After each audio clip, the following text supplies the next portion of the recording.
bien chers amis de Café Évangile, voici comment fut engendré Jésus-Christ. Marie, sa mère, avait été accordée en mariage à Joseph. Avant qu'ils aient habité ensemble, elle fut enceinte par l'action de l'Esprit Saint. Joseph, son époux, qui était un homme juste et ne voulait pas la dénoncer publiquement, décida de la renvoyer en secret. Telles sont les quelques paroles de l'Évangile de ce dernier dimanche du temps de l'Avent. Et ce passage de l'Évangile que nous méditons en ce jour nous parle d'un fait particulier. Et quel est ce fait-là? C'est-à-dire la manière dont Jésus a été conçu, le chemin à travers lequel la conception virginale de notre Sauveur a été accomplie. Est-il vraiment nécessaire d'accorder de l'importance à ce fait-là, c'est-à-dire de nous relater comment a été la conception de Jésus? Nous pourrions nous poser cette question-là. La réponse, c'est oui. C'est extrêmement important. Et c'est ainsi que l'a considéré Saint Matthieu l'évangéliste. Pourquoi? Parce que la conception de Jésus n'a pas été ordinaire, mais plutôt particulière. La conception du Seigneur n'a pas suivi le chemin humain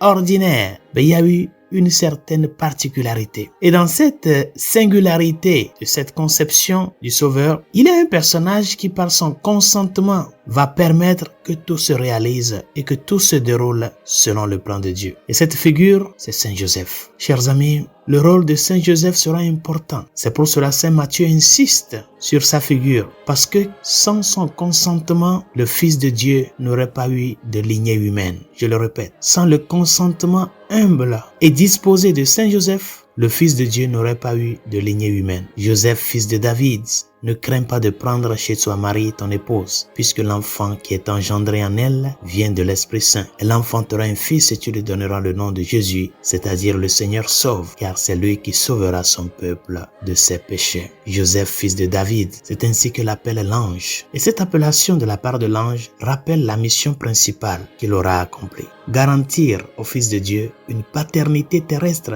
de la lignée davidique selon la volonté de Dieu. C'est Saint Joseph qui va garantir à Jésus une paternité terrestre de la lignée de David. Et Saint Paul, dans la seconde lecture, nous le rappelle, cette importante mission, parce que c'est à travers cela que l'accomplissement des prophéties ont été reconnus. Et Saint Paul nous dit, cet évangile que Dieu avait promis d'avance par ses prophètes dans les Saintes Écritures concerne son fils qui, selon la chair, est né de la descendance de David. Il est né de la descendance de David. Et c'est pour cela l'ange le rappelle à Joseph cette mission prépondérante qu'il aura à jouer pour garantir à Jésus, vrai Dieu qui s'est fait vrai homme, lui garantir une lignée humaine. Chers frères et sœurs, toute l'histoire du salut est une histoire dont l'initiateur est Dieu lui-même, mais qui s'est servi des hommes et des femmes dans un élan de collaboration, afin que l'homme apprenne à considérer l'œuvre salvatrice comme un don et non comme un droit. Et Saint Joseph a répondu à cette collaboration en étant un modèle d'époux qui prit soin, aide et protège la très sainte Vierge Marie. Et en second lieu, il a répondu à cette collaboration en étant un modèle de père pour Jésus, notre Seigneur, par son affection, sa patience, ses soins qu'il lui porte et ses enseignements. Mes chers amis, pour chacun d'entre nous, Dieu veut non seulement que nous célébrions Noël, mais que nous soyons Noël, que nous soyons nativité. Et cela en préparant ton cœur, ton âme, à travers le sacrement de la réconciliation, la prière méditative